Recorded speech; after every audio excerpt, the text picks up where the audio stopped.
Mekanisme spesiasi terbagi menjadi dua bagian. Yang pertama, isolasi geografi dan isolasi reproduksi.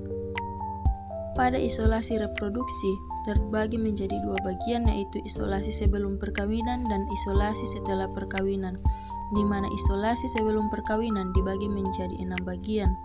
Yang pertama, isolasi ekologi. Setiap populasi tidak mampu hidup pada tempat di mana populasinya berada. Mereka dapat mengalami perubahan pada perbedaan genetik yang dapat memisahkan mereka. Contohnya pada katak pohon kawin di kawah yang tidak permanen, sedangkan katak banteng kawin di kubangan yang permanen. Kedua, isolasi tingkah laku, di mana isolasi tingkah laku ini berperan pada perkawinan acak antar spesies yang berbeda, sehingga perkawinan acak antar spesies yang berbeda mendapat hambatan oleh terjadinya inkompatibilitas beberapa perilaku sebagai dasar bagi suksesnya perkawinan tersebut. Contohnya, pada hewan jantan spesies tertentu memiliki pola perilaku yang spesifik dalam menarik dan mendekati, lalu mengawini pasangannya. Ketiga, isolasi sementara, di mana isolasi sementara ini merupakan dua spesies yang kawin pada waktu berbeda sehingga gametnya tidak akan pernah tercampur.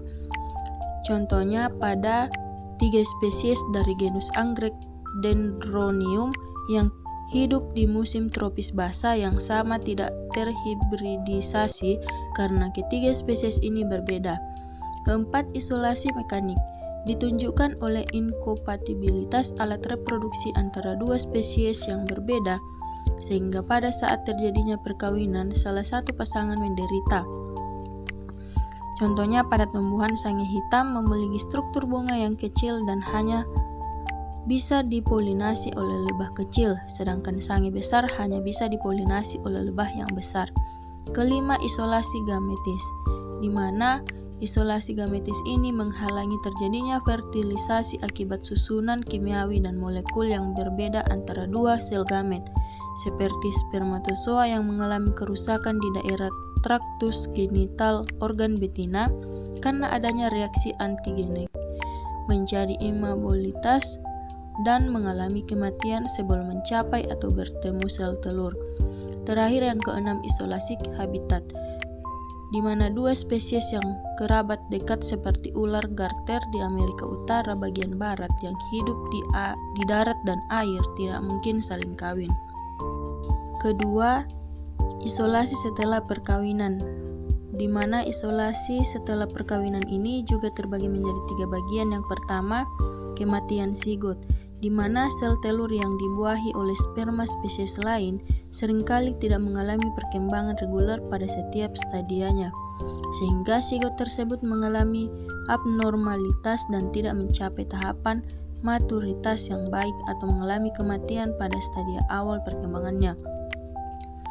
Di antara banyak spesies katak yang termasuk dalam genus Rana, beberapa di antaranya hidup pada daerah dan habitat yang sama, dan kadang-kadang mereka bisa hibridisasi. Akan tetapi, keturunan yang dihasilkan umumnya tidak menyelesaikan perkembangannya dan mengalami kematian. Yang kedua, perusakan hibrid. Pada beberapa kasus ketika spesies berbeda melakukan kawin silang, keturunan hibrid generasi pertama dapat bertahan hidup dan fertil. Tetapi ketika hibrid tersebut kawin satu sama lain atau dengan spesies induknya, keturunan generasi berikutnya akan menjadi lemah dan mandul. Yang ketiga, sterilitas hibrid, menghasilkan keturunan yang sehat dan kuat namun steril. Selanjutnya, model-model spesiasi. Model-model spesiasi pada tingkat populasi ada 3, yaitu spesiasi allopatrik, spesiasi parapatrik, dan spesiasi simpatrik.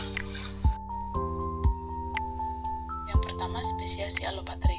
Spesiasi allopatrik yaitu di mana satu populasi membentuk satu spesies baru karena adanya isolasi geografis dari populasi parental. Spesiasi allopatrik melalui isolasi geografis atau pada daerah yang berbeda. Contoh spesiasi allopatrik sendiri adalah pembentukan spesies burung finch di Kepulauan Galapagos yang dikemukakan oleh Darwin. Darwin mengungkapkan bahwa burung finch berasal dari satu moyang burung yang sama. alopatrik, di mana gambar yang di sebelah kiri adalah spesiasi yang menampilkan populasi awal sampai populasi alopatriknya. Dan gambar yang di sebelah kanan sendiri adalah gambar mengenai spesiasi alopatrik pada burung finch, yang dimana satu parental burung finch akan menghasilkan 7 variasi burung finch. Kedua, spesiasi simpatrik. Spesiasi simpatrik adalah spesiasi tanpa isolasi geografik. Populasi simpatrik terisolasi secara genetik meskipun daerah tinggalnya saling tumpang tindih.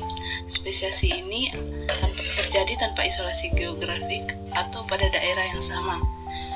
Polyploidy yang merupakan bentuk spesiasi simpatrik yang dibedakan menjadi dua, yaitu autopolyploidy dan allopolyploidy. Autopolyploidy adalah individu yang memiliki lebih dari 2 kumpulan kromosom dan semuanya diperoleh dari satu spesies. Sedangkan allopolyploidy merupakan kejadian pada 2 spesies berbeda yang saling kawin dan menyatukan kromosomnya dan menghasilkan hibrid polyploid. Yang ketiga, spesiasi parapatrik. Spesiasi parapatrik terjadi dengan berlanjutnya populasi, tetapi populasi tidak kawin secara acak. Individu lebih mudah kawin dengan tetangga secara geografis daripada dengan individu yang ada dalam cakupan populasinya. Spesiasi pada daerah yang berdekat sehingga membentuk hibrid.